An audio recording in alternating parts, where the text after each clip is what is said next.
just stretch out a little bit because it is our first official lesson of C4D Basecamp. Welcome to your first steps of many steps on your journey into the world of 3D. This is really exciting. It's going to be a lot of fun, a lot of struggle. We're going to climb that high 3D mountaintop, but we're going to hit to the top. We're going to get to the top together, so let's begin. So what we're going to be covering today is basically the Cinema 4D equivalent of After Effects paths, and in Cinema 4D these paths are called splines. So what we're going to be doing is doing a little intro to splines, a little splines 101 if you will, and learn how we can use splines, create them in 3D space, and use them to generate geometry using what's called generator objects, alright? So there's a few ways to create geometry inside of Cinema 4D. The main big way is using primitive objects, which you should already be familiar with. We're talking the building blocks of 3D, your cubes, your spheres, your cones, your toruses, all that good kind of stuff, right? The other way that you can generate geometry is by utilizing splines, and splines are Cinema 4D's version of After Effects paths or Illustrator paths. There's a lot of similarities between the two. They all are drawn on by utilizing a pen tool and using Bezier handles and Bezier points and linear points and all that kind of stuff. So this shouldn't be a difficult concept to grasp inside of Cinema 4D until, of course, you add in that whole third dimension there, which things might get a little bit interesting. But today we're going to be utilizing splines to generate geometry. And what we're going to be building today is this rad retro cassette tape spelling out the word jam. So this was completely generated utilizing splines to begin with. Alright? So we have our cassette tape. We're going to start off by building that, and we're going to build out the outlines of it utilizing splines, and then we're going to draw in cursive that jams cursive word using a spline, and then utilizing that to generate geometry as well. So let's jump right into the project. So let's go ahead and make some splines. You can find the spline menu right next to the button that holds all of our primitives, all our good friends, the old primitives here, which you should be familiar with by now. But right next door is the pen tool. If you click and hold on this, this will show you not only do we have the pen tool in here, which is very similar to the pen tool in After Effects and Illustrator, but we also have a bunch of spline objects as well. Very similar again to shape layer objects inside of After Effects, and also shapes in Illustrator or Photoshop. So we got our good friend the star, we got a rectangle, we got all this other crazy stuff, we got a flower, some cogwheels, a lot of cool stuff in here that I really urge you to explore on your own. But what we're going to do is be creating the outline of our cassette tape. So we'll basically be using a bunch of rectangle objects, maybe a couple circles thrown in there. So let's just get started with our rectangle, okay? And what you're going to notice if I go over to the Object tab is we have a lot of the same settings that we would have if we had a rectangle shape layer in After Effects. So we have our width and our height, which we can adjust here, and we can also adjust some rounding. So we can add some nice rounding to our edges and then adjust the radius of that as well. So a lot of similarities between rectangle shapes inside of After Effects, okay?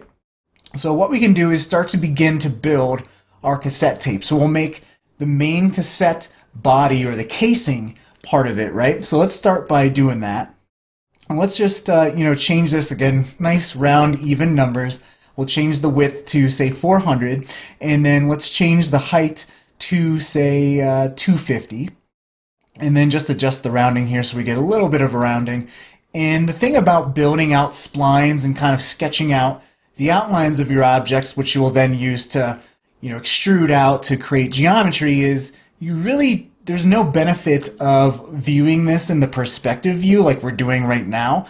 Typically, you just want to look at it straight on like you would be if you were just building some shapes inside of After Effects. So what I'll do is I'll go to my front view, and I can do this a couple of ways. I can use my F1 through F5 shortcut keys, but what I'll just do is click this upper right button here, and this will bring up our 4-up view. And then I'll just navigate to my front view here and just click on this top right button there, and that'll bring up our front view full screen. And you can see that if I just use my, my pan key here, holding down the 1 key, just to center that up, this is basically you're looking at this spline head on, and you're basically working like you would be inside of Illustrator or After Effects. So there's no need for that perspective 3D view. All right, so let's go ahead and name this, because it's always important to name this so we don't have rectangle 1, rectangle 2, da-da-da-da-da. So let's double click on the text there, and we can just type in cassette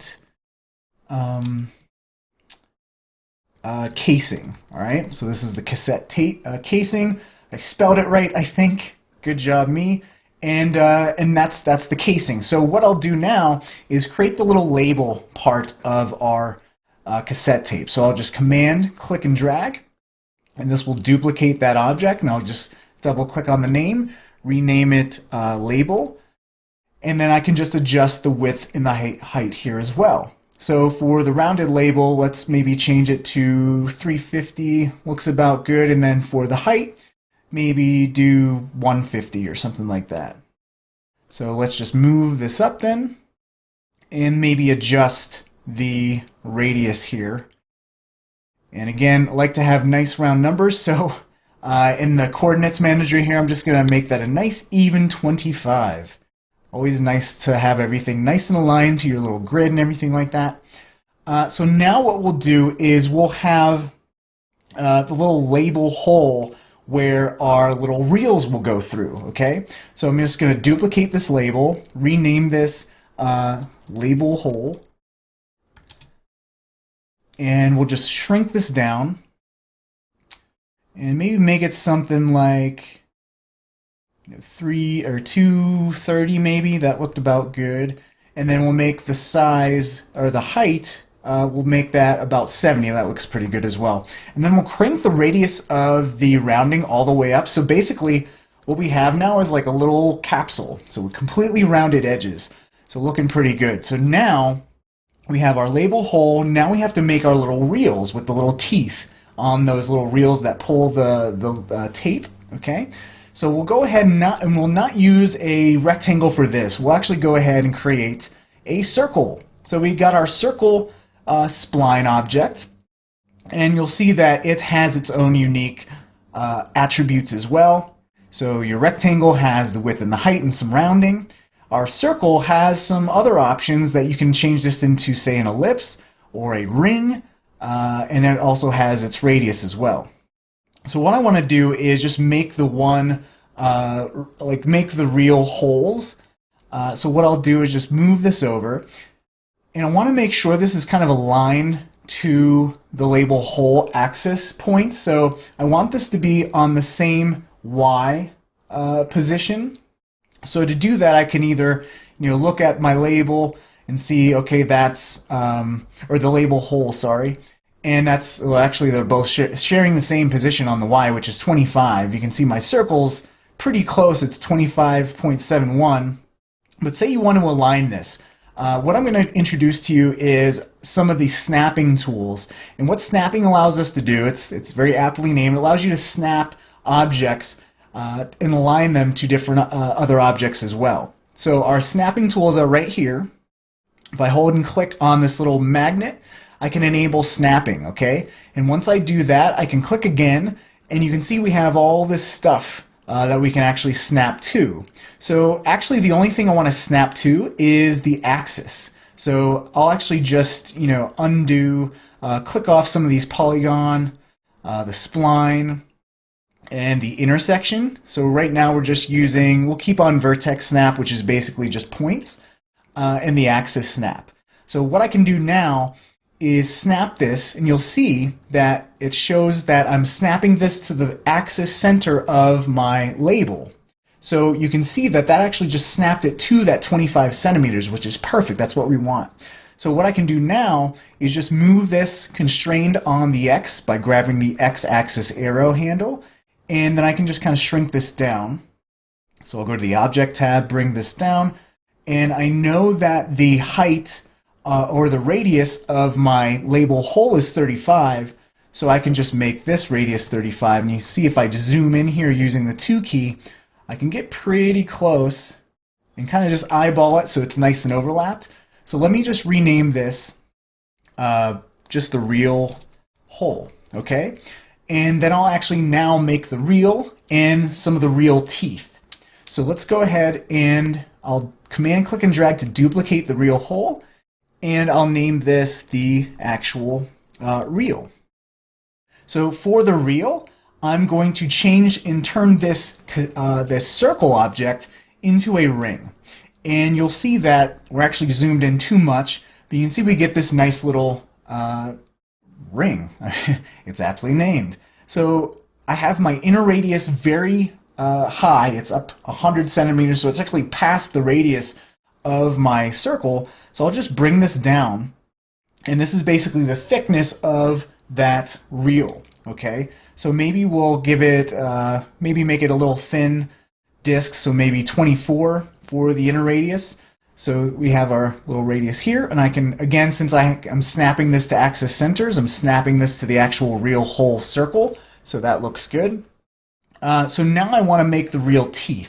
So the teeth that connect to the little spinny thing on that makes this cassette go. I have no idea what the official terms for all that is, but we'll just, it's the spinny thing. All right, so let's go ahead and we'll create the real teeth. And how we'll do that is by, let's just reutilize this label hole, and I'll command click and drag and just move this over and make sure that snaps to that axis center, and we'll just bring this down and shrink it. And actually we don't even need to snap it to, we'll snap it to the vertex actually. So we're snapping to the vertex. Basically for a circle, it's got 4 vertexes or points to actually create that circle. So think of like a Bezier handle. It's 4 points create a circle. So we're just snapping to that rightmost point that's creating that bit of the circle. And we'll just make this a little shrunken down and maybe round this just a tiny bit. Or we can round it fully so it's nice and fully round. And maybe just move this a little bit more. We don't really need to snap at all for that. So let's rename this real teeth, or I guess this should be tooth, but that's the semantics there. And then we'll just command click and drag, and let's actually see where this is. Just move this over, and actually it might be good just to vertex snap that so we know that they are on the same position away from each other. So I think that's looking pretty good. Let's just maybe make it a little bit bigger, a little bit longer, something like that, so we're not overlapping. I think that's looking pretty good. Crank up the radius there so it's nice and round like a capsule, a little chiclet kind of thing. And now we can duplicate these teeth to make some more. So I want 6 teeth, and 360 divided by 6 is 60 degrees. So for 6 of these teeth to be spaced evenly, rotationally, we'll just make each one rotate 60 degrees. So I have both of my teeth selected.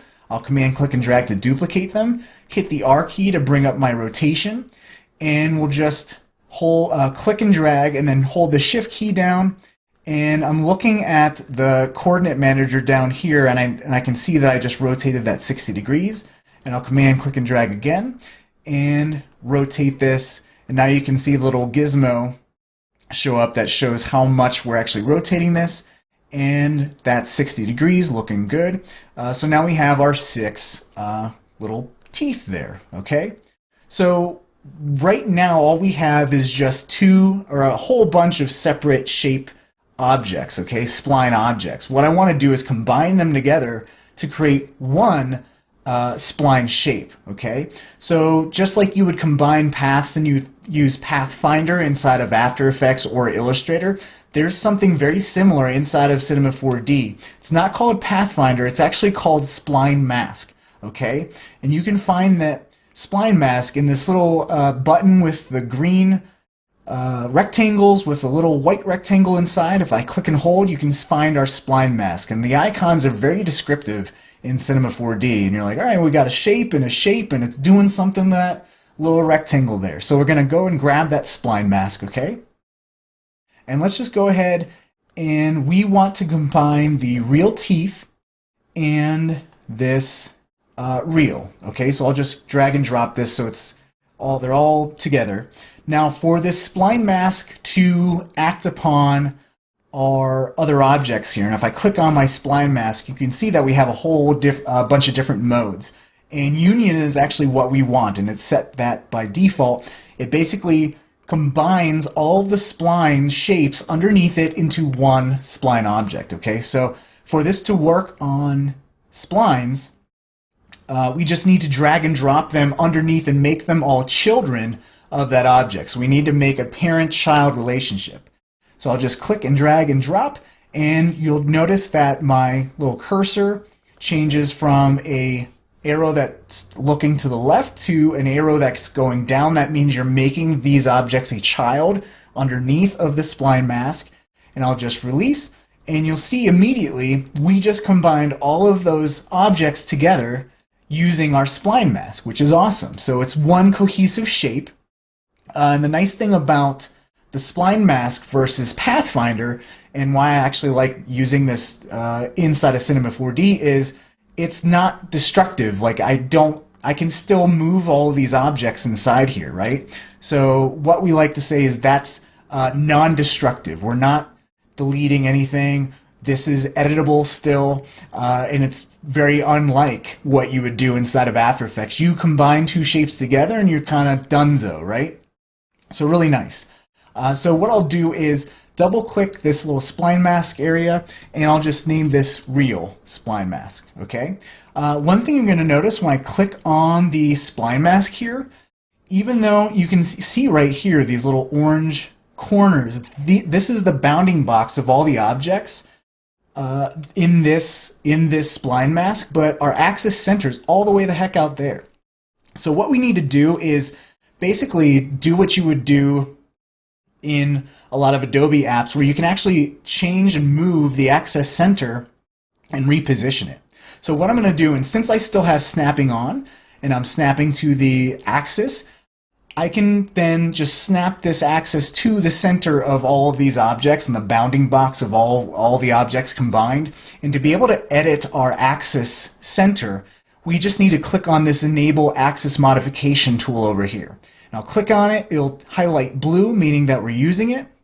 And now I can freely move my axis center, and you see that I'm actually snapping to the real whole axis center, which is actually the axis center of all these objects, actually. So the circle, the real circle, not the real teeth though. These have their own individual axis centers there. But you'll see that I snap that to it, to the center of all those objects combined. And if I uncheck and deactivate the axis modification tool, what you'll see now, if I hit the R key, is I can rotate this around and it'll rotate perfectly. So if I ended up wanting to, rotate these reels, I just fix the axis center of that, okay? So axis modification tool, be able to realign and readjust axis centers, okay? So I can just close this up and kind of clean up our object manager here. So there's our real spline mask. What I can do now is I'll just drag my real hole down here, and what I can do is just command click and drag, move this along the x-axis and just move this on over here. And actually what I want to do is make sure that I'm actually spacing these correctly, and again even numbers, so I'm going to change this to 80 centimeters, so this is 80 centimeters in the positive x, so I know when I select both of my real spline mask and real holes for the other side, I know that I just need to flip that and make that a negative 80, and that will be lined up perfectly. I could also, if I wanted to, select all of those objects and just make sure they're aligned perfectly by just zeroing out their X, okay? And that'll then align that both of those objects together and smack dab it, align it right in the middle there. So I think what I'll do is I'll disable the snapping for now. We got our reels. Let's just rename these real spline mask stuff so we can keep all this straight. So this is our real spline mask. Say that 5 times fast.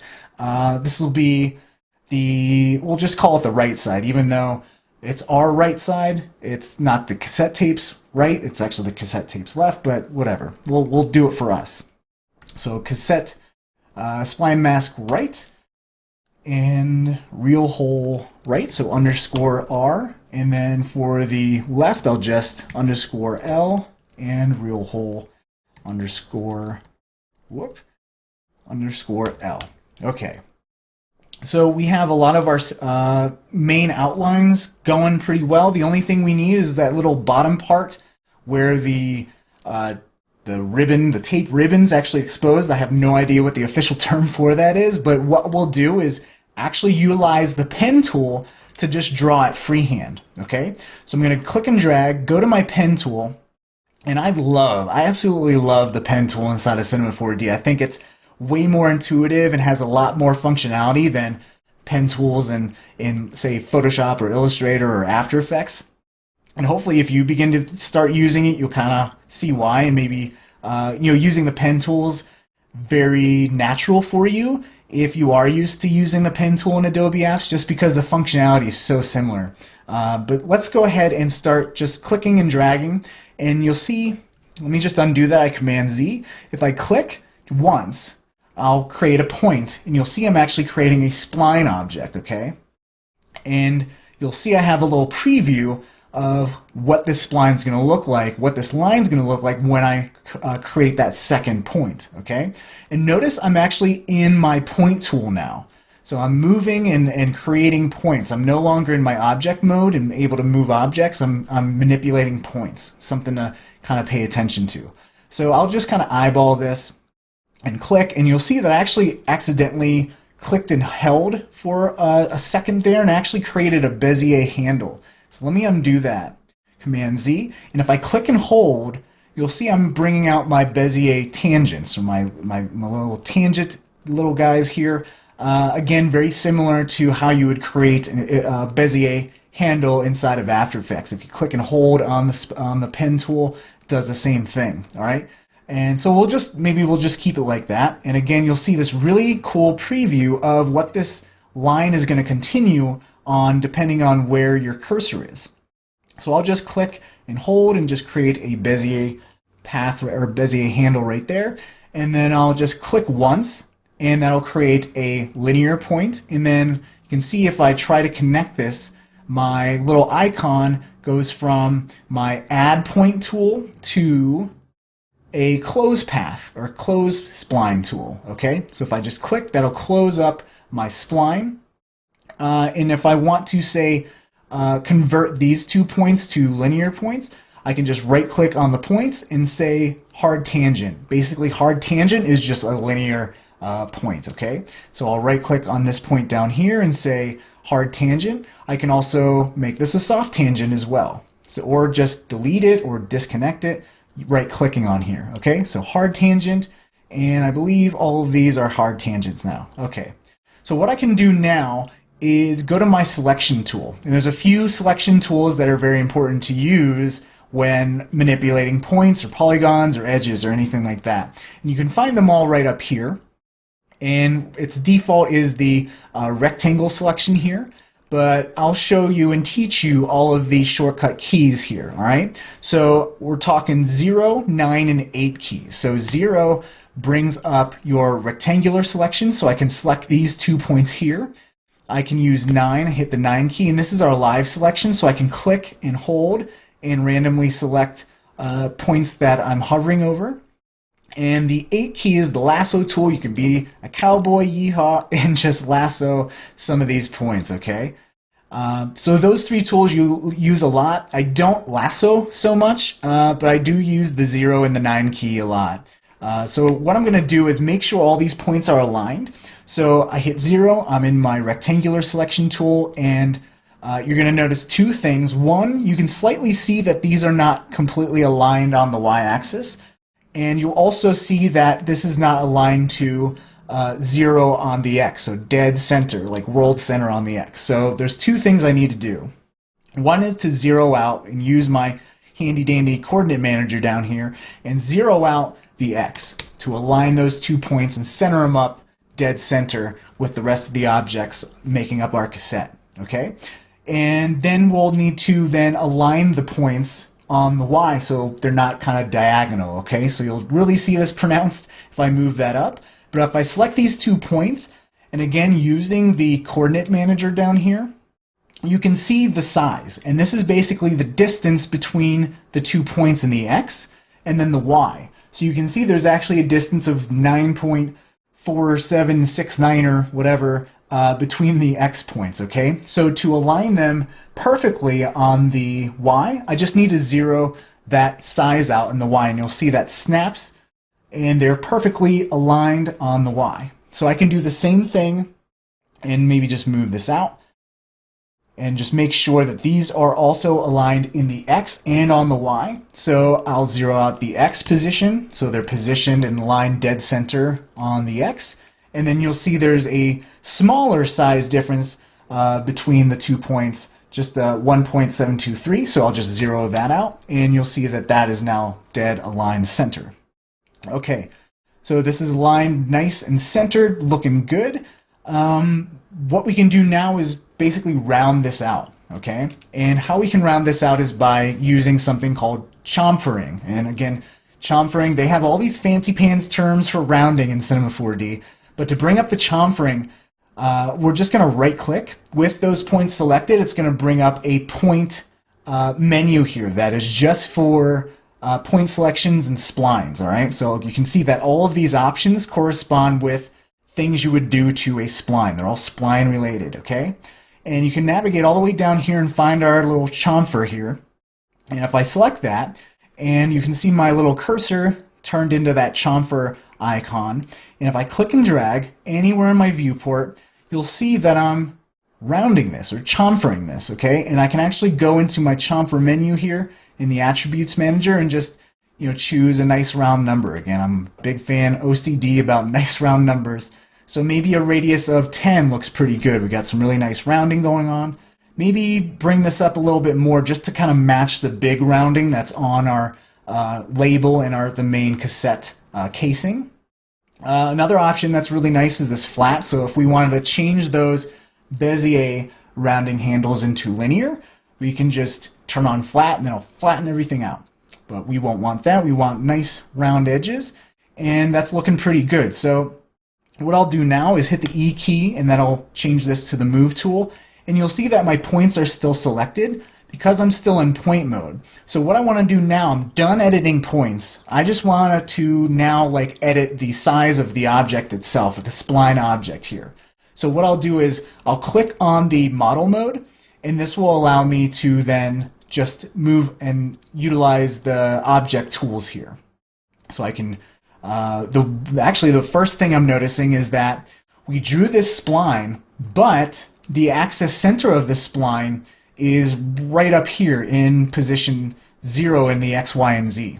So just like we wanted to align the axis center to the spline mask center, we want to align this axis center on the spline object to the actual bounding box, and you can see the little orange or yellow little box, bounding box here. We want to center this up. So there's something very similar to the tool in After Effects that is center access to layer content, I think it's what they call it.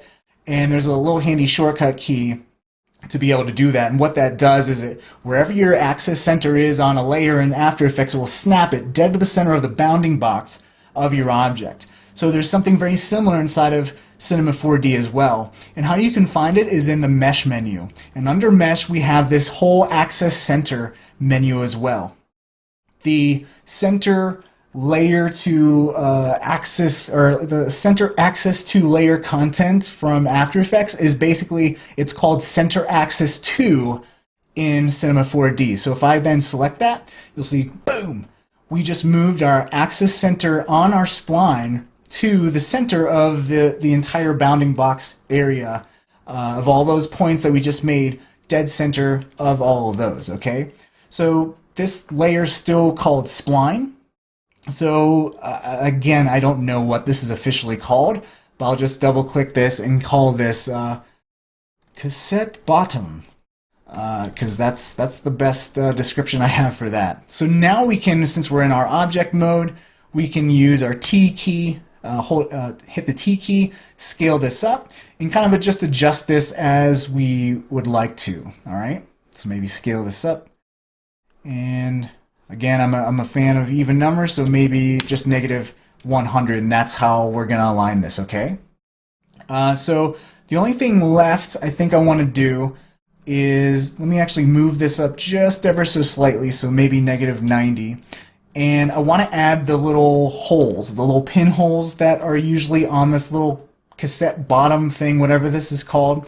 So let's just go ahead, let's just create some circle splines. So I'll click and hold on the little spline menu button, go to the circle, and just move this down, and just shrink this radius to say 7, or say 6, and I'm liking the position there. So again, I can just, even this out, so negative 110, and then I'll command click and drag and hover over the X axis here to constrain it to the X, and just kind of align that up, and just make sure that, so we have 130 for the X on our circle there, and negative 130, so we can also double check that they're perfectly aligned to on the X0 by selecting both of these circles and just seeing, okay, yep, they are aligned dead center on the X. So looking good. So for these, I'll just call this, because they're like the little pinholes that when you put a cassette in, if you've used a cassette tape, this is all nostalgia. I haven't used a cassette tape in a very long time, but there are little pins that go in these things to hold the cassette and tape. So I'll just call this pinhole and pinhole, and I'll make this more descriptive. So this is pinhole right, because again it's R right, and then pinhole left. All right. So what we want to do now is maybe delete, use some more of our spline masking to, so for the pinholes in the casing bottom, we know we want holes poked through there. So I'll just utilize another spline mask. So I'll go to my little button here with the green rectangles and the one white rectangle and go to spline mask. And what I want to do is not union, so I want to place all of the objects I want to combine or manipulate in some way underneath this spline mask here, okay? And we have these other options as well. So A subtract B, what does that mean? What's the A object and what's the B object? I have 3 objects, how can there possibly only be an A and a B object? Well, how the spline mask works, if I say A subtract B, you're going to see that this actually subtracts both of these holes. And you're actually going to see there's something kind of wonky happening.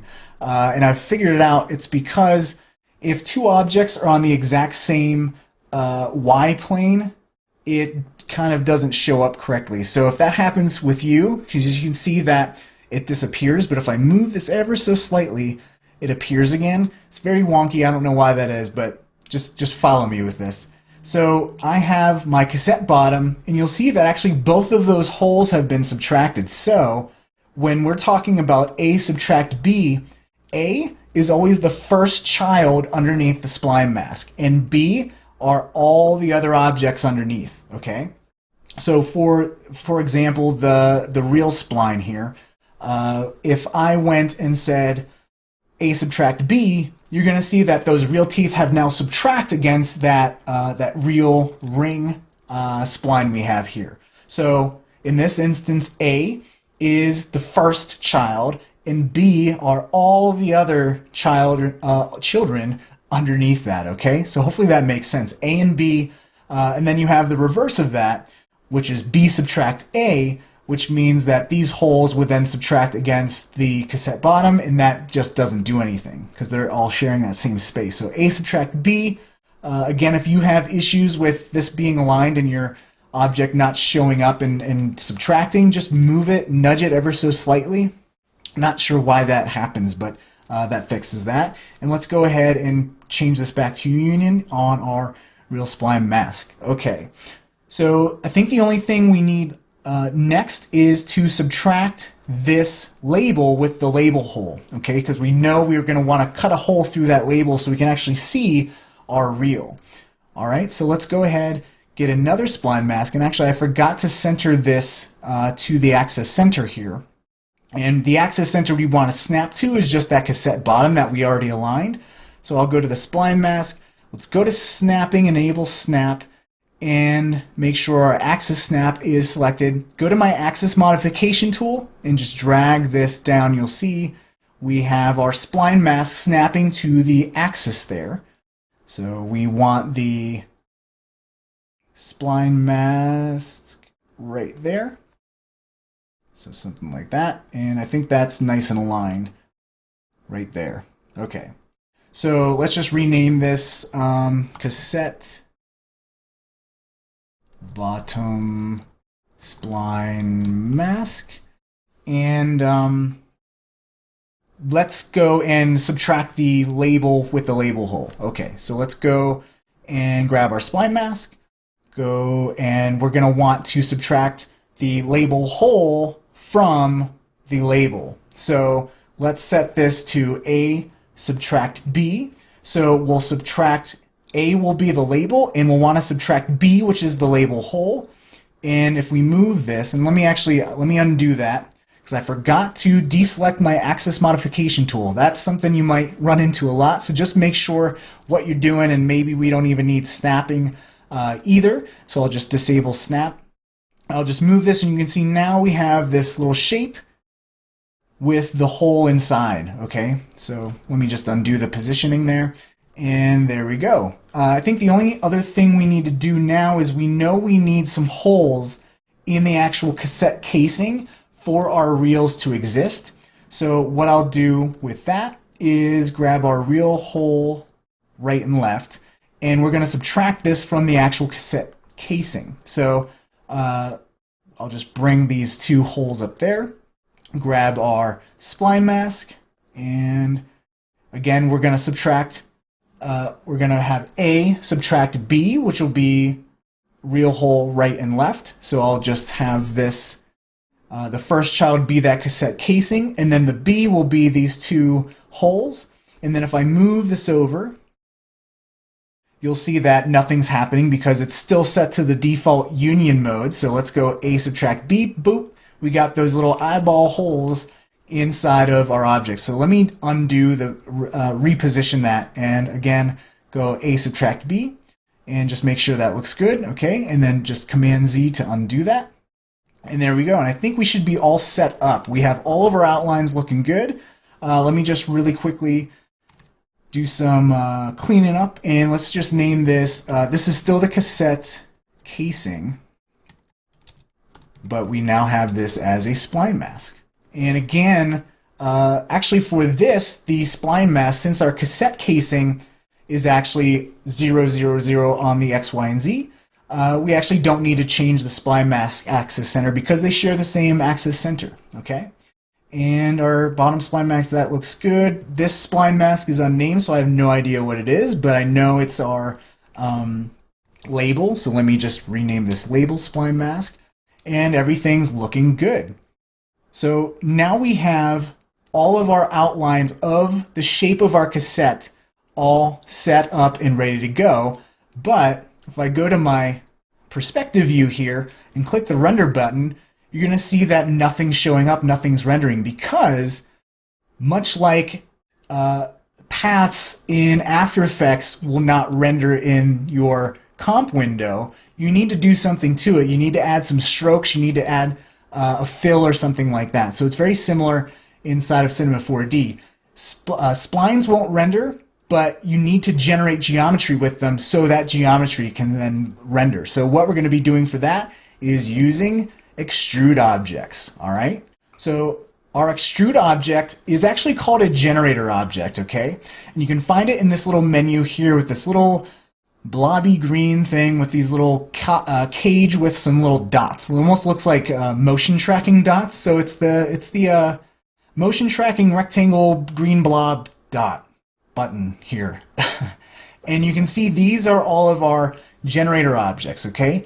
So what we're going to do is just use extrudes for right now. So I'm going to add an extrude to my scene, and you're going to notice, I want to point this out right now, is you might have been wondering what's up with the color coding here. So we have our geometry or our spline objects. They're colored blue, but the spline mask's green, and now we have another green object that is the extrude. Well, blue determines that the object that is blue, has the blue icon, is a parametric object, or just an object. And what a parametric object means, and actually all of these objects here, all of our primitives are parametrics, and all that means is that they're an object with parameters. So all of these spline masks, even our cube, they have parameters that you can adjust, okay? And let me just delete that cube.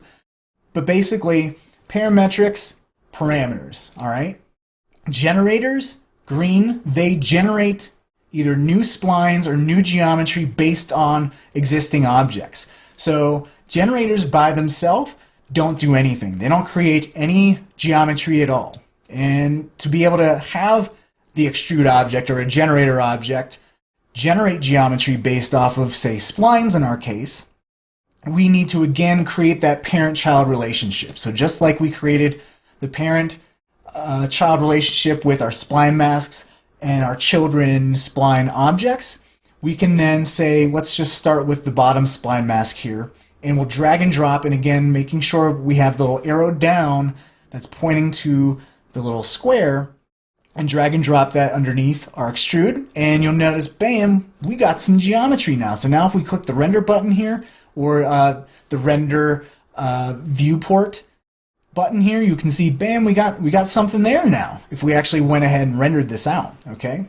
So let's rename this. Again, we want to rename all this stuff so we don't have just a bunch of extrude 1, extrude 2s. Let's make this cassette bottom extrude, and we can check out what's going on with the extrude object here. So we have all these parameters here as well. We have the movement, which is the movement of the extrude, and all of these fields here represents movement in the X. So you can see this is moving left and right in the X. I'll just undo that, make that 0. We have movement in the Y, and I'll undo that. And then we have movement in the Z, which is typically the only movement you typically see on an extrude object here. So let's actually start with the actual casing, okay? So I'm not sure how thick I want to make this just yet. So let's go ahead, and instead of just going and grabbing another extrude object and just adding it to our scene and having to find where I want to apply this to, I'm just going to delete this.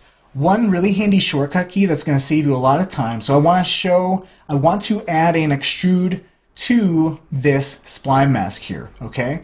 And to be able to just automatically have that extrude show up in my object manager and automatically have this selected object as a child of it is to go to my extrude object, hold down the Alt or Option key, and let go, and you'll see that holding down that Alt Option key made the spline mask automatically a child of that extrude. So whatever object you have selected, you can actually have multiple objects selected here, and go and hold down the Alt Option key, and you'll see that actually created 3 extrudes, and now we have basically all of the objects in our scene extruded, which is really great. It saves a bunch of time from having to manually go create an extrude and be like, okay, well, I want this one, and then drag and dropping.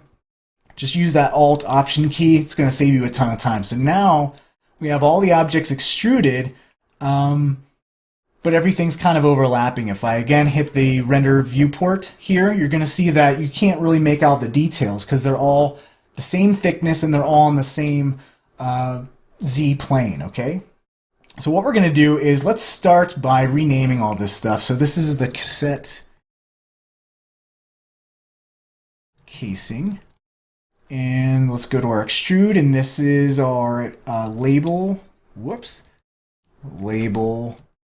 extrude, and this is our real spline R extrude, so the right extrude, and then I can just double click copy, double click paste, and then just change this to L underscore, and now we have everything nice and named, and we can actually just close all these up. We got a really nice neat object manager. Looking good. So let's go ahead and let's set the thickness of the main casing, because this will set up the thickness of all the other objects. So let's crank this up to something pretty thick. We'll make this is going to be a very cartoony, stylized cassette tape. So maybe let's make this thickness like 80, okay? So it's really, really thick. If I kind of orbit around here, you can see how ridiculously thick this object is. And since we, again, use our spline mask, we have our holes cut in there already, which is really great.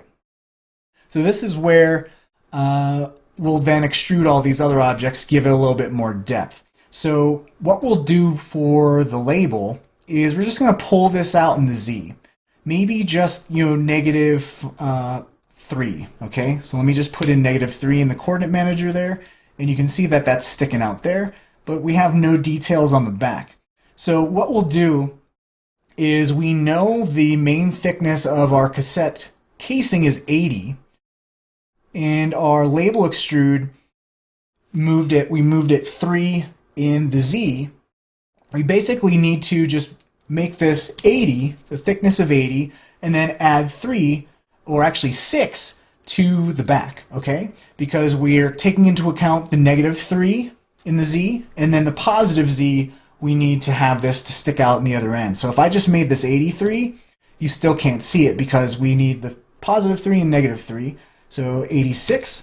Or we could have just said 80 plus 6, and again, all these little guys, all these little fields here are their own little calculators. So now you can see, whoops, I just accidentally moved that. I'll Command Z undo that. And you'll see that now we have the label on the front and the back there. Let's do the same thing to our little cassette bottom. Let's move this forward here. And maybe move this, let's move it negative 3 as well, okay? So we'll move it, or maybe negative 4. We'll have it just a little bit further out. So then for this, we'll have 80, and then we moved it 4, so we actually need this to be 88. So it's sticking out 4 centimeters in the Z in the back there. And let's see, what else do we need? We just need to move these little cassettes here and kind of center this up. So let's see what a good, actually let's undo that move. Let's move this maybe 10 centimeters in the Z, and then so now we're subtracting, alright? So we started with 80 for our thickness, but we just moved this 10 in the Z. So that's actually 10 in the front, 10 in the back, so we're subtracting 20. So this will be 60. And this will be aligned up nice and neatly. And we can actually see this by going to, say, our top view and seeing how, okay, everything's nice and aligned. But you'll see that actually our axis centers are not aligned very well, okay? So what we can do for that is select all of these objects. And I'm going to use that mesh menu again, that mesh axis center. But instead of doing center axis 2, you're going to see that we did that, but not everything aligned like it should. We actually need to go a few steps further and go to Axis Center. And in this Axis Center field, this little window, we have a lot more options that deal with centering up objects that have a bunch of children, okay? And taking into account all of those children and all the objects underneath. So what I'm going to do is say Axis Center 2, include children, use all objects. So I'll hit execute, and you're going to see that that did nothing either. So what we're going to need to do is actually manually select each of these objects, hit execute, and you'll see, bam, that just aligned to that object, okay? So we're just going to select each of our objects, hit execute, and that was already aligned pretty nicely, but you can see that using this Axis Center, when you have a bunch of children in different levels of stuff, this will work if the Axis Center 2 does not, alright? So now we have everything nice and aligned. Let's go ahead, let's select all these objects, and let's go over some more options in our extrude, okay? So just like with, say, our cylinder primitives here, we have these caps, and then we have that fillet cap as well that adds the nice rounding. Again, the fancy pants, fillet's the fancy pants way to say rounding. Extrudes have the same thing. So caps are just the front face and the back face of the extrude object, okay? So all we need to do is, to add a little bit of rounding, is change the start and end caps from just cap to a fillet cap. And again, fillets, fancy pants way of saying rounding. So we have these options that show up when we do that, and they basically represent the radius or the size of the bevel and how many steps or subdivisions are on that bevel.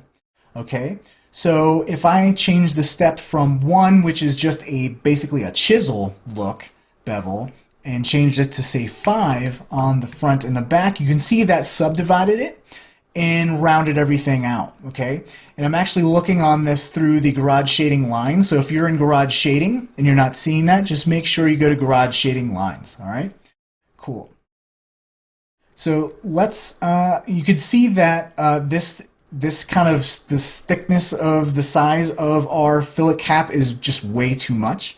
So we'll just bring down this radius to maybe 1, and we'll just get this very slight rounding, and we can maybe even do 0.5. And why I always do this with extrudes is to make your objects look more realistic.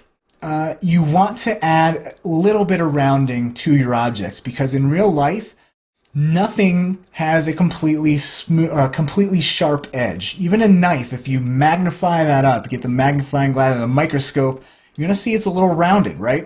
And having that rounding, I'm just looking around in my room, you can see objects with that nice little rounding has really nice specular hits. Okay, and this is going to come in handy when we start texturing and lighting things, as you want your objects to look as nice as possible. And the difference between sharp edges and rounding is completely night and day. So always give all of your objects some tiny bit of a rounded edge so it looks a little bit more realistic. Okay, it's just a good habit to kind of get into, is make all of your objects nice and rounded. So let's go to garage shading, and you can even see with our default lighting in our scene those little nice specular hits. If I turn on the cap and the fillet cap on and off, see those really nice specular hits there. So again, really important to add some nice rounding to your geometry. All right. So I think the only thing I want to add to finish up our cassette is to have the little screws that are in the 4 corners of the casing. So let's go ahead and add that. And I think what I'll do is bring up my 4-up view by clicking the top right button. Let's just create some cylinders, and the orientation is off. So again, we don't want to rotate because we can utilize this orientation. So we want this facing us. So we'll change the orientation to -Z because -Z is facing us. And we'll go ahead and just shrink this radius down. And we know the thickness of our cassette casing is 80. So we'll just align this up to 40 in the Z. Okay. And then we can just adjust the height of our screw there. And let's just move this over. Let's increase the radius to be kind of the same size, maybe a little bit bigger than our little spool holes there. So maybe something like that. So let's just say this is 180 and -100. Nice round numbers. And then I'll command click and drag, move this up, holding the shift key down to constrain that. And let's see, we had -100 and +100, so that's perfectly aligned. I'll just select both of those cylinders. Command click and drag, holding down the shift key to constrain, and you'll see that I'm constraining to the X by utilizing that axis handle there. Just undo that, and if I select all these objects, the dead center should be 0, 0 on the X and Y, and it's okay that it's a little bit moved in the Z, because again we needed to push that back to be centered up with that thickness, that 80 thickness of our extrude of our casing. Okay. So those are our little screw holes there. Again, let's go ahead, select all of our cylinders. So I'll select the first one, hold the shift key down and just select the rest. Go to our caps, add some fillet, and we'll just make this really small. I believe we used the 0.5 centimeters for the extrudes. So now we have a consistent fillet radius on all of our objects here. And now what we can do is create the nice little ribbon element to spell out our little word. First though, let's go ahead and clean up our object manager here. You can see that we have some cylinders that are just named cylinder 1, 2, and 3. And you want to get in a good habit of not doing things like that. Remember to name your objects so you know what they are. So I want to rename all these cylinders or screws, so we can actually say that, okay, these are the screws in our scene, okay? So what I'm going to do is select all of our cylinders. I'm going to select the first cylinder first, hold the shift key down, select the last one, and that'll select all of the objects in between, and go to our basic tab. Here is where we can actually rename things using this name field right here. And right now it's got multiple values because we have multiple objects selected. So if I just click on my one cylinder and see what that name is, you can see the name is just the name that it has in the object manager. And here's one way we can change it versus double clicking and changing the name that way. So if we want to rename all of these cylinders to screws, we can just click all of our objects here, go to that name tag, just type in screws, bam, we just renamed all of our objects at once using that handy dandy name field, okay? So really quick, easy way to rename things, a lot faster than double clicking and typing in on each of these individual objects, all right? So one last thing, let's group all of these objects together so we have a nice and tidy object manager. So what I'm just going to do is click and drag to get a rectangular selection, and with all of the objects selected for our cassette, I'm just going to right click on any of them, any of these objects, go all the way down to group objects, or you can also use the command shortcut Alt-G, and group them all together. It'll place all of our objects under a null. Then I can just rename this null by double clicking on it, or going into our basic name tag that we just learned about, and just type in cassette group. And that should be suffice to be able to tell us what the heck these objects are. So now we got this really nice, clean, and tidy object manager. Now we can start building that spline. And just like we built these splines in the front view for the cassette, we're also going to be working in the front view to build out and draw our spline text, okay? So this is just going to make you feel more comfortable, and it's actually a really good way to begin drawing a spline if you're not comfortable in 3D space, because it's just a natural way that you are used to building splines coming from Illustrator or After Effects. So let's maximize our front view by clicking this top right button on our front view, and that'll maximize our front view. And now we can just use our 1 and 2 keys to just adjust our camera view, move our cassette tape up here, and now we can have some drawing room right down here. So to draw a spline, we're going to grab our pen tool. I can either click on the button itself or just click and hold and just grab the pen tool and start drawing. Okay, so the pen tool is going to be pretty easy for you to understand, I'm sure, because especially if you're used to using pen tools and other in Adobe products, the functionality is pretty much the same. The only thing we're doing is adding a bunch of those 3D function as well, but this should be very natural as far as just drawing splines, okay? So I'm going to click and hold and click and drag, and you can see I'm building my Bezier handle, and I can also just reposition this point as well by just hovering over and clicking that point. And you can see we have this really nice preview of what our spline is going to look like as we proceed over the next point. So let's just build out the J here. And again, we can see the beginning and end of our spline by seeing that gradient from white to blue. So very important to kind of understand what the white to blue means, where our spline starts and ends. And I can also adjust these individual tangents here too, which is really nice. And we'll just continue building here. So let's finish up the J, make the A, and now we want to build that part. If you've written cursive in a while, I know I haven't. I almost spelled this jams with a Z, but then I forgot how to do the cursive Z, so I just was like, we're just going to do S. But what we're going to do now is do the part on the A where it comes up. If you're drawing it with a pencil, you stop and then come back around again. So to do that with a spline, we're going to need to break that tangent so we can stop and then build a spline going the other way without that curve. So to do that, I'm just going to hover over that one tangent we want to break, hold the shift key down, and that's going to break that tangent, okay? And you actually need to hold the shift key down or it won't work. So hold the shift key down, then release your mouse, and then you're good to go. And then you can adjust these handles independently and continue drawing, all right? So there's the A, We'll make a little loop-de doodle guy for the A. I don't know why I call it that. And then we'll create the M. Alright, so we got the first arch. We'll get a little loop-de-doodle there. Actually, that's not the first arch. This is the first arch. And we'll make another loop. A lot of this is going to depend on, what kind of style do you want this cursive to be. So a lot of creative license with how you draw your splines.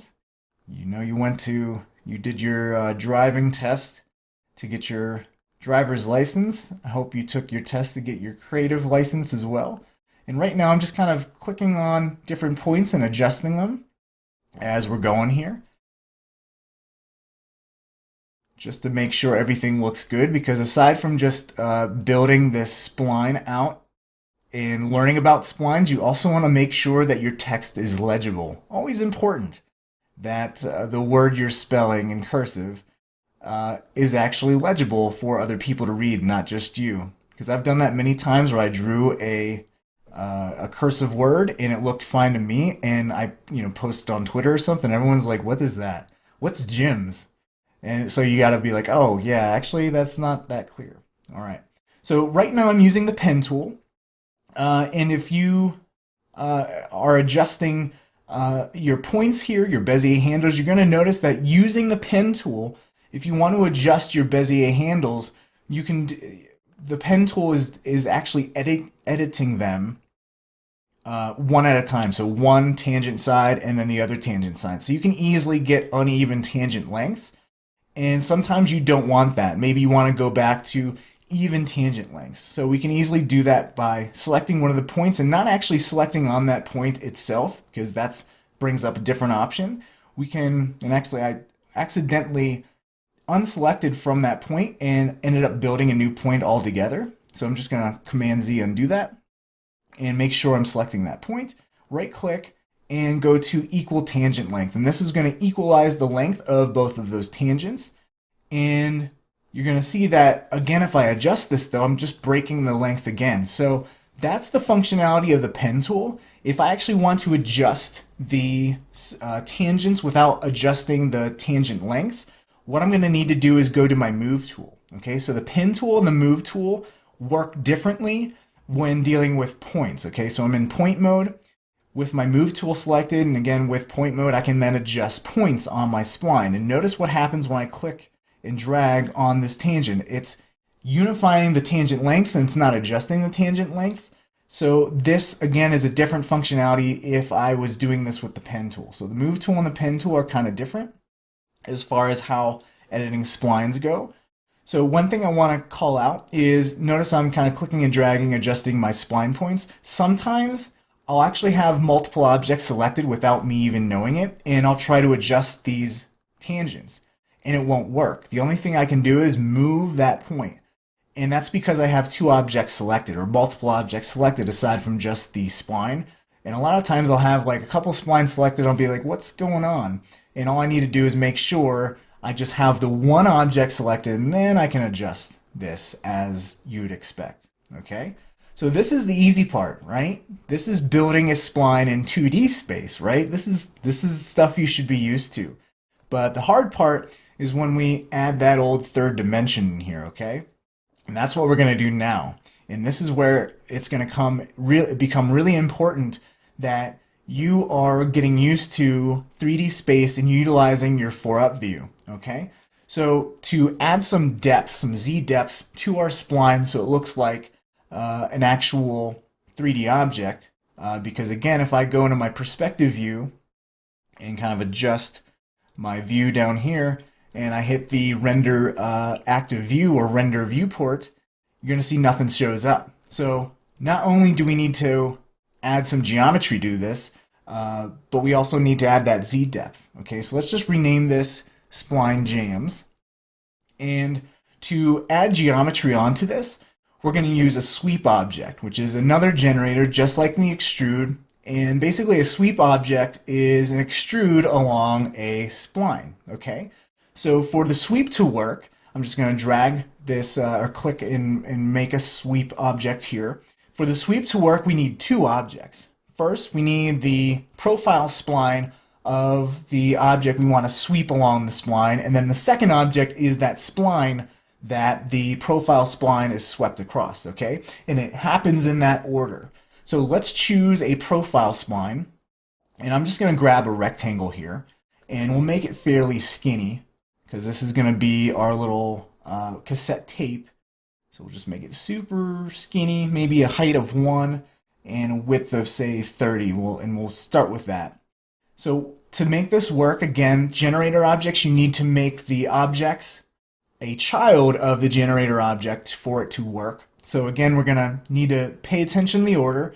First, we want to define the profile spline, so I'm going to drag and drop that object and make it a child of the sweep, and then I'm going to, again, drag and drop this jam spline and make sure that the icon changes from an arrow pointing to the left to an arrow pointing down, and that'll add that to the child group here. Okay, and now you'll see that we have our profile spline, we have our jam spline, looking good. Well, actually not looking good, because we have a lot of this weird stuff happening, and that's because our spline is kind of flat. Okay, what we actually need to do is rotate this about 90 degrees for this to look okay. And in the sweep options, we have all these little options here. We can have the end rotation, so this is just kind of adjusting the rotation from point 1 in our spline to the end point, and we don't want to do that. The one thing we want to adjust is all the way down here we have our details tab, and we have these little spline windows, these spline graphs, and basically what you can do with these is adjust the scale, and what this first point represents is the beginning of the spline. So you can see as I bring this point down, it's actually scaling down my first letter here, the first part of my spline. And this last point corresponds with the last point in my spline as well. So you can see this is actually shrinking down and scaling down the last part of our spline. And here we have rotation, which is adjusting the rotation in the beginning and the end here. And this is all based off of that -180 to 180. And that's the kind of the constraints from the bottom of the graph to the top of the graph that you can see right underneath the spline graph there. Okay, and what we actually want to do is let's actually just reset this. So I'll just right click on rotation and go reset to default. This you can use a lot, so just right clicking on anything and just saying reset to default, so that'll undo all of the changes you just made. And what I want to do with this is actually just adjust this so it's kind of facing 90 degrees, all right? So it's facing towards us and not just flat, you know? So something like this. And I think that looks pretty good. And now we can start, you know, working on this. So what I'm going to do is you can see that this is just kind of flat. We have some geometry intersecting. We need to add some nice Z depth to our spline. So what I'm going to do is our cassette tape's kind of in the way, so I'm just going to move that back so we can actually see that in our front view. Or our top view, sorry, and we'll just go to our move tool with the point selection, or the point tool, point mode active. Notice what happens if I just select that and I don't have that point mode on. I can't select any of the points, so very important I make sure the point mode is active. And now I can just start adding some Z depth and push and pulling this object, or this point, in 3D space. And utilizing these 4-up views is going to be very important, because not only are you going to be pushing and pulling in one view, but it's also going to change how it looks in all of our other views. And again, legibility is going to be very important when we're pushing and pulling these points, that we're not kind of you know, making this completely illegible. I think that's a word, right? Okay.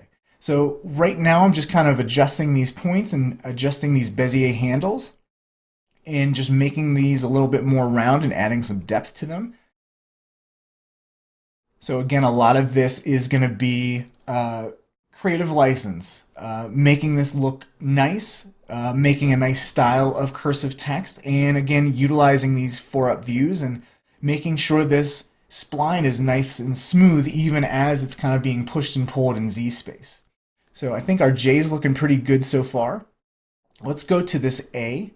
And you're going to notice that as I'm kind of adjusting these points, it's adjusting how our profile spline is going across. So you can see that while this portion of our text is kind of perpendicular to our screen. As we were manipulating the J here, it's actually adjusting how that profile spline is rotating, how this ribbon is kind of rotating along the spline, okay? And what that ended up doing is made this kind of janky stuff happen right here, and that's due to the fact that we adjusted and broke that tangent spline. And typically when you're building cursive text, you don't want those sharp edges on your spline. So after the fact, we're probably going to not want to have that broken tangent, so we're going to smooth it out. So what I'm going to do is right-click not on the point itself, because that brings up a different menu. I'm going to right-click right here with that point selected and say Soft Interpolation. Okay, and that's going to smooth out that point and allow us to remove that jankiness that was happening. Okay, so now this is nice and smooth, and we can adjust this. And again, as I'm kind of rotating this in Z space, it's kind of changing how all the rest of the spline is looking. Don't worry about that right now. We'll kind of worry about that as we adjust everything and push and pull all the points in 3D space.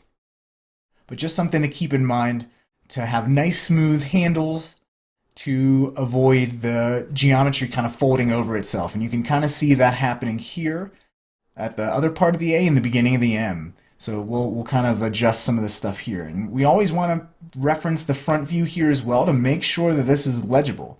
So to make this A look legible, again, we softened this spline so there's less definition in this part of the A. It looks more like a U now. So what we're going to actually do is add some points. Okay.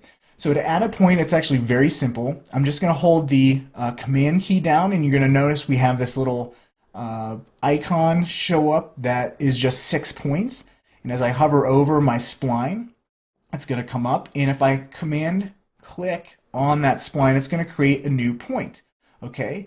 And this is actually different from how you would add a new point if I had the pen tool. So let me just go ahead and undo that. So Command Z. Let's go to the pen tool. And you're going to notice that if I hit the Command tool when I have my pen tool, it's actually going to use the knife tool. And that's going to do something completely different if you see what happened just there. And that just kind of screwed up my spline. So I'm going to Command Z, undo that. How to add points using the pen tool is just simply right-clicking on that spline and just going Add Point. Okay, and then I can just adjust this as I want. So different methods of adding points, whether you're using the pen tool or the move tool. Okay, so I'm going to keep using the move tool because that again allows me to adjust the Bezier handle tangents and allow them to keep the same consistent length. All right, and if I actually wanted to break those tangents, again I can use the Shift key and all that good stuff. All right, so let's continue building here. And again, always referencing how this is looking in all of our views. So we'll just move this A. And again, however much you're moving points in the Z away from us, we want to make sure that's kind of consistent. We don't want a point that is, something like this, like all the way forward, because that's just going to look pretty weird. So make sure that you get the same kind of, if you're moving back this far, maybe only move this far forward as well. Okay, so you just want a little bit of Z depth, and a little bit of Z depth goes a long way. So let's go and adjust this other loopy part of our A, and again making sure that we're not having that intersection happening, and a lot of this we can fix later as well. So just kind of get it looking pretty good. And again, making sure in our front view this is still legible and still says jams and not gyms or something. I think what I want to do is also add a point to the J here. So we're using our move tool. So I'm just going to hold Command key down and just click and add a point. And now I can have more definition, more control over this part of our spline here. All right. I think that's looking pretty good. Get a nicer arc on this J. Okay, let's move on to the M and ensure that this is looking good. So you can see how on my top view this spline just kind of goes It's not very smooth. So again, we want to make sure we're smoothing this out Just like you'd smooth out animation keyframes, you want to make sure we have nice smooth tangents here in all of our views. Okay, so that M, maybe the curly part goes back and then this part goes forward, and adjust this as well. So again, making sure this is nice and smooth in all of our views. Maybe something like that where it arcs down and then comes forward a little bit. I think that's looking pretty good. And then maybe adjust this arch to come forward. Smooth this out a little bit. And again, we're having this little overlap happening right down here, so we're going to need to make sure we're smoothing this out as well. So that's smoothing it out pretty nicely. And so our back arch, and you can see that that M is probably out too far. So let's just move this back. And then maybe have this arch move out just a little bit as well. Something like that. And maybe this actually rotates forward. You can see, it's always going to be helpful to kind of use your perspective view. I can already see here, this A is intersecting, so I'm just move that back a little bit. Okay, looking good. And now we can move on to the S and maybe bring this, actually the S there is probably fine, that point, but for maybe this point, right, actually let's add a point here, because what I want to do is bring this forward, and I don't think if I click this bottom point and move it forward, if it's going to give me exactly what I want. So let me undo that. Let's just add a point, so Command click, and we'll bring this forward. This is looking good. And then bring this point, maybe this one back a little bit, and adjust this in our right view. Select this point, move this forward, so we're getting this nice kind of arc here. Again, creative license, kind of whatever looks good to your eye. And what I like to do as well is like visualize that I'm citing in cursive in like Google VR or something like that, or tilt brush, and like how would I draw this in 3D space, and what arcs would come forward, which would go back. So it's always helpful to kind of visualize in your head how you'd actually spell this out using a tilt brush or a light streak or something like that. Okay, so I think this is looking pretty good so far. I think what I want to do is, I think my S is too far out here, so what I'm going to do is utilize some of the, so we've just kind of been selecting points here just by clicking. I can use the 0 key and get a rectangular selection, so this is actually going to be useful to actually move this forward, or move this over to maybe make the S closer to our object. So that's O for rectangular. 8 is going to be very helpful. It's the lasso tool. Okay, so this is if you want to kind of just select a couple of points in here, be a little cowboy, and use your lasso and wrangle up some points.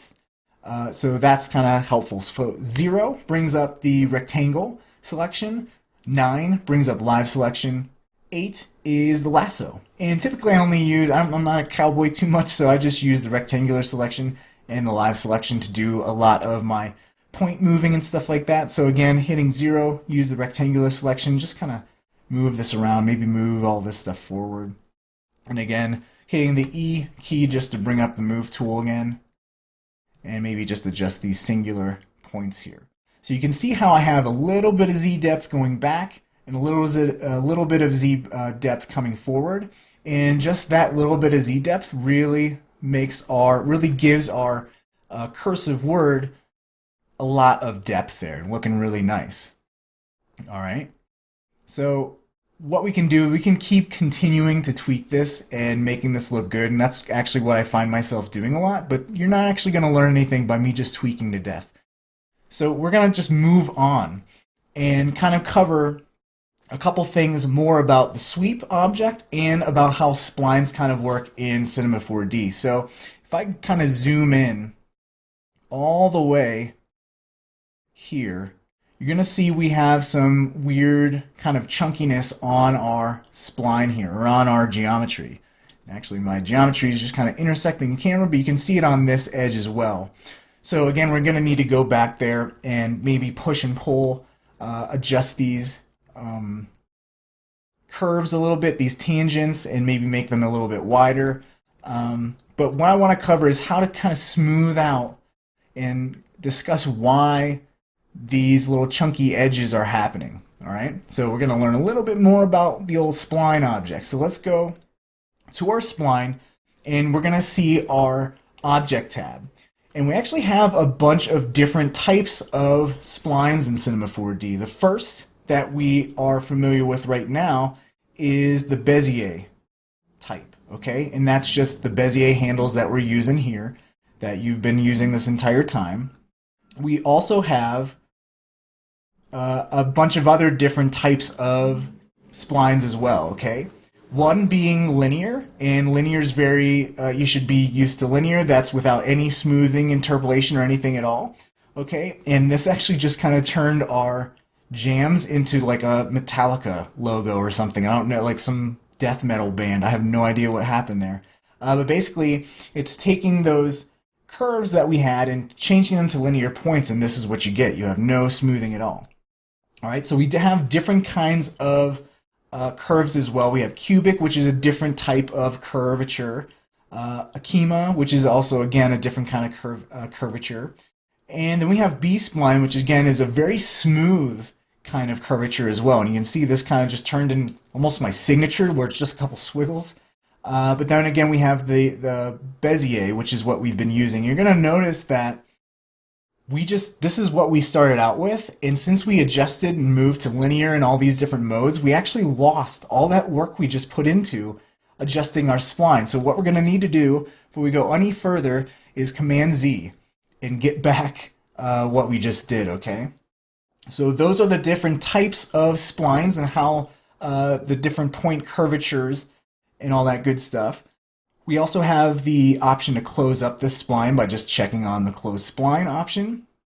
And then the biggie here, which is intermediate points, okay? And this is going to be very visible if we actually show the lines on our object. So I'm just going to go to Display, Garage Shading Lines. You can see all the subdivisions here, okay?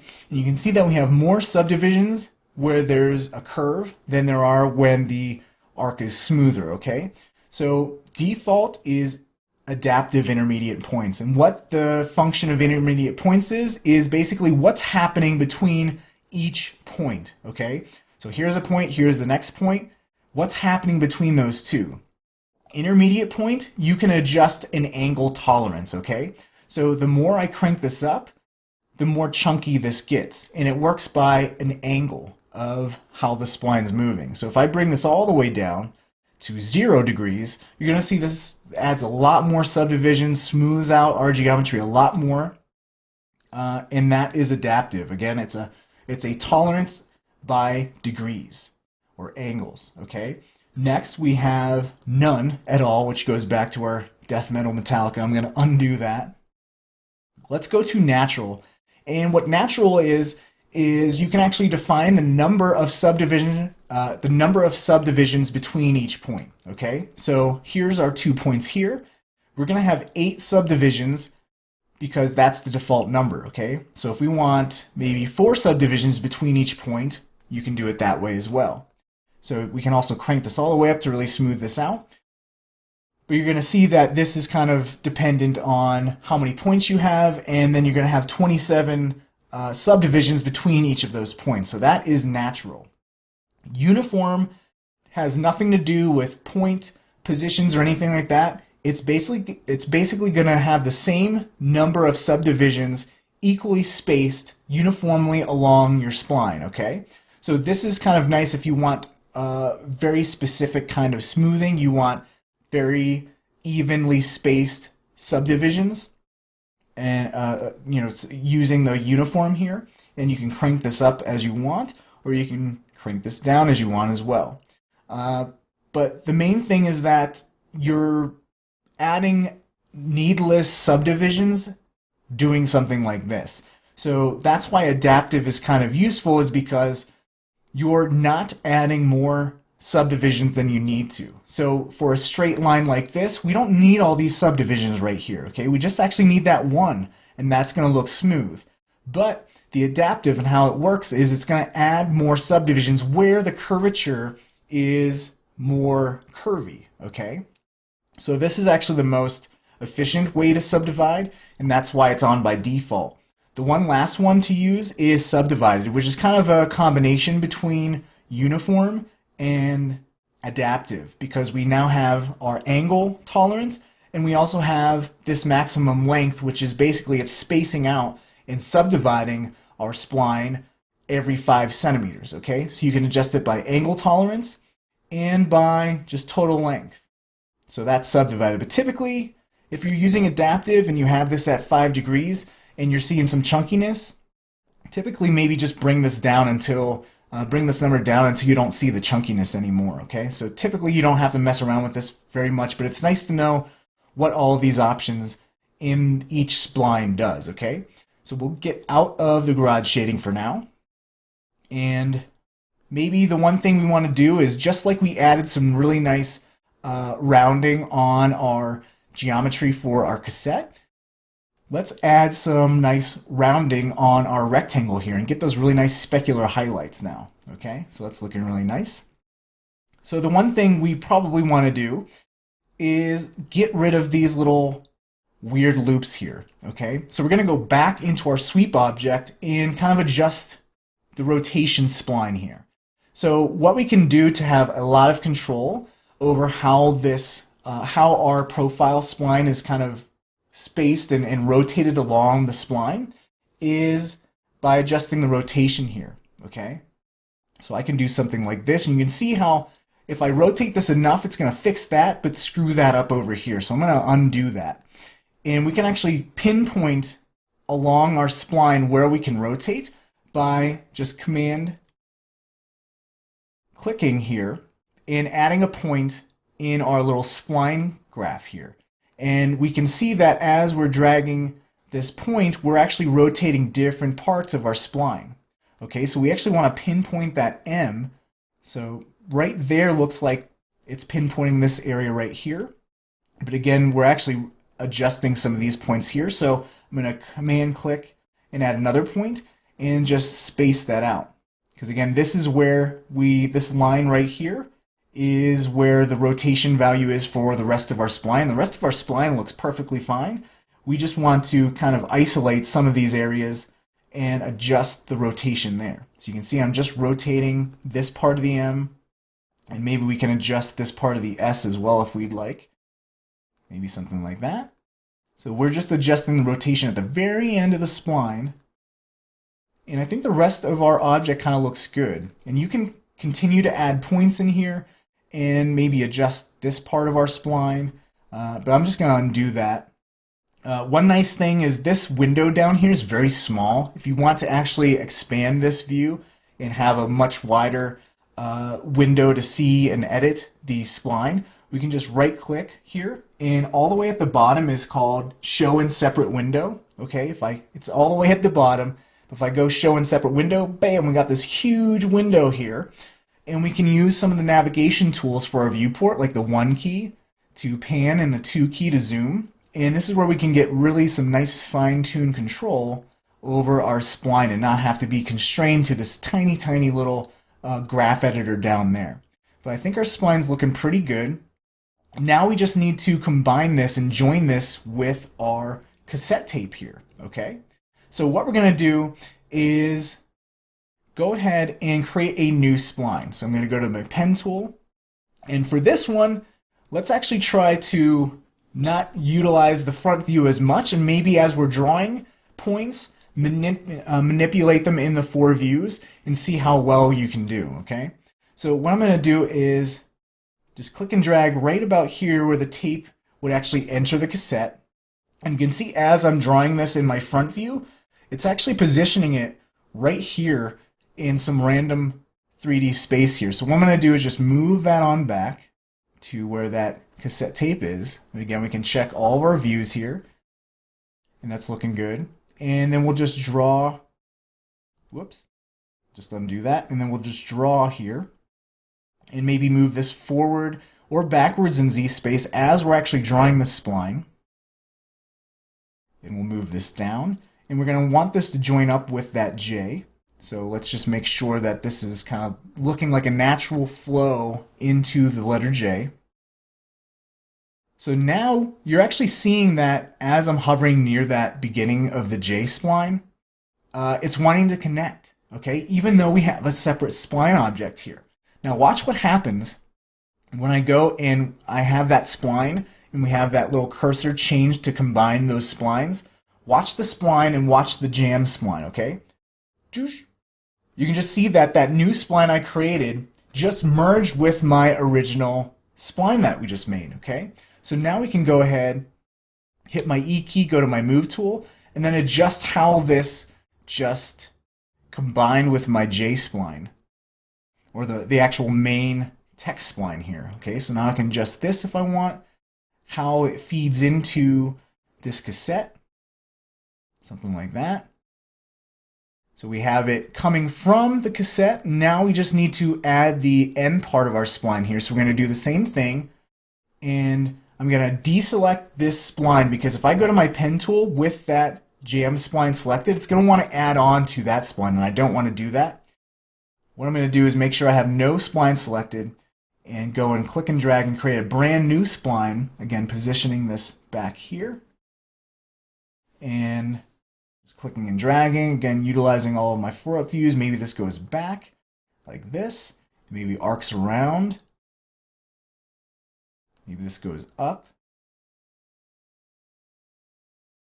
and this is going to combine with that S. So again, we're going to snap to that little point there, click the button, click our mouse button, and bam, we just combined that new spline, merged it into our existing spline, and now again we can use our move tool or hit E and just kind of adjust this, okay? Adjust how this actually matches up here. And maybe we want to soften or equalize these tangents here, so I can just right click, go to equal tangent length, or I can just do soft interpolation. That's another way to just equalize those tangent lengths right there. And I think that's looking really nice. And again, we want to kind of see how this looks if we do like a shallow camera rotation and see if it's pretty legible. If we do like just a camera move kind of like this maybe. And I think that looks pretty legible if we wanted to do that kind of orbiting camera move. And it really doesn't matter if it's legible at these extreme angles, because typically you're not going to want to look at that logo like that, okay? So just as long as we do like a shallow rotation and it still looks good, still looks legible, I think we're good to go. All right. So we added those new points. Sometimes that can throw off our little rotation edits that we made here, because we're actually lengthening the spline itself. So it kind of because we're having this point be the beginning of our spline and this point be the end of our spline, where we actually map this point might have shifted. Okay, so we can do a rectangular selection by just clicking and dragging and maybe moving this over and seeing that actually what happened when we added those points. Let me just undo that. Let's select our spline object here. Remember when we were building this spline, I started here. Now remember that the way to tell where the spline begins and ends is by the color gradient, okay? And the beginning of your spline is that white part of the gradient, and the end point is blue. You can see that as we added those points, or those splines, it actually switched and reversed the sequence of our spline. So what we can do is just select all of our points here by hitting Command A for select all, and right click, and we're going to have this reverse sequence option here. We also have set first point, so we can actually do that as well, but if we reverse sequence, you can see that flips the sequence completely around. So now this is way more intuitive, because since we started our spline here and ended here, we are actually starting at that added part of our spline and ending at that added part of our spline. We don't have it flipped anymore. So now when we're working with this sweep object, the beginning here matches the beginning of our spline going left to right. Okay, so it's much more intuitive, and now we should have a much easier time trying to adjust and move these points, see how we're kind of just moving the rotation values back over since we, again, added more length to our spline. So I think that's looking really nice now. So what I'm going to do now is introduce to you a way to better control and really have a lot of control over how your spline, how your profile spline rotates and travels along your cursive spline. And it's an alternative to using this rotation value. And what that method is called a rail spline, okay? And the rail spline is actually not that difficult of a concept. It just it could complicate how you're building and manipulating your spline. It could actually make it easier for you even. So what I'm going to do is I'm going to reset this rotation stuff that we did, just reset it to default, okay? And what I'm going to do is create a rail spline. So remember, as we built this sweep object, the order of children is very important. So the first object is the profile spline, and then the second object is the spline that you want to sweep that profile spline along. Well, what happens if we actually create a third object, a third child under here? So I'm just going to command click and drag and duplicate that spline. And what this third spline is the rail spline. Okay, so think of a roller coaster or a train track. You have the two metal rods and then the wooden planks, and then as the train or the roller coaster, actually it's best for the roller coaster, as the two kind of metal bars that bring the roller coaster, the track of the roller coaster, as it rotates, it's rotating the actual roller coaster, right? So the rail spline is very similar. So let me just rename this rail. And immediately you're going to see that our spline, our sweep object just disappeared. And why that is because the rail is right on top of the existing sweep spline. So basically, both of our objects are right on top of each other, so there's no geometry there. So what we're going to do is just move this spline forward, and you're going to see we now have our jams word back. And if I select both of these points, you're going to see this almost looks like a train track or a roller coaster. Watch what happens if I just select this point on the rail. You can see how that's a predictable way to edit and rotate our spline, okay? So say I wanted to select both of these points by holding the shift key and just rotate this. You can see that this is controlling the rotation of these points, and I can move this point up on the main spline, but you can see that this is actually kind of more predictable of a way to adjust our tape as it kind of rotates along. We don't have to kind of guess and add points to a rotation spline editor or graph editor or anything like that. We can just use a rail spline. This is really, really handy. And one other thing is that you can actually adjust the thickness of this as well by using this rail spline. If you don't want that to happen, we can just deselect this use rail scale, and you'll see that that added scale is going to be removed. But I actually like having that option to, vary the thickness of our ribbon or of our tape as it's kind of going along. So actually, rail spline is a pretty easy concept, and I really encourage you to kind of explore it a little bit. It's not entirely necessary you do that, but I think it's going to help you out a lot.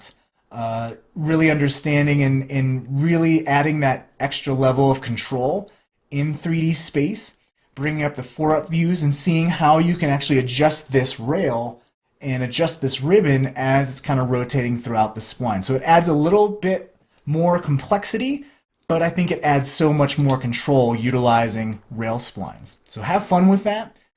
Definitely be adventurous. Push yourself, because again, this is just going to add that extra layer of complexity and really building up that muscle memory of being able to navigate in 3D space, especially when you have a rail spline involved. All right, to wrap this all up, what we're going to do is pick a way better pleasing camera angle than what we have now, and add some nice textures to this so it doesn't look so sad and dreary and gray. So you can immediately see that we built this in 3D, but our camera view is directly head on, and you really don't get that sense of depth. So what's the point of building something in 3D if you're just going to render it flat like this, right? So what we're going to do is kind of change the rotation of some things, especially because the cassette here, it's kind of just looking at us straight head on. So I'm just going to select my cassette, hit the R key, and bring up my rotation bands, and just kind of rotate this out so it has a lot more dynamic look to it. Looks like it's almost popping up and rotating and spitting out the cassette ribbon. So this is looking really nice, and you can see how when we have it at an angle, we're also getting some nice glints and stuff, even from the default light that is just in our project from by default. So you can see how much the shading changes just from flat on. We kind of have flat lighting, really can't make out the details or anything like that, and this is looking much better.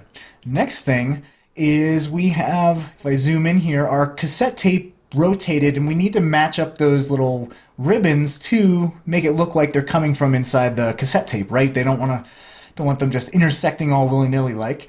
So what we're going to do is go, and since we have our jams and our rail, I'm just going to go and select this one ribbon right here, go into the 4-up view just so we have full control and can see where this is going to head, and just kind of move this over so it looks like it's coming from inside, and rotate this.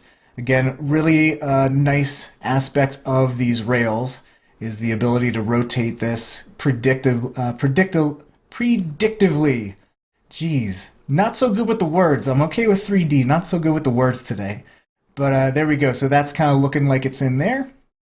And now we can go and grab this ribbon and align this up. Again, utilizing all of our views. Hit the E key to bring up the move tool, R key to rotate the rail as well.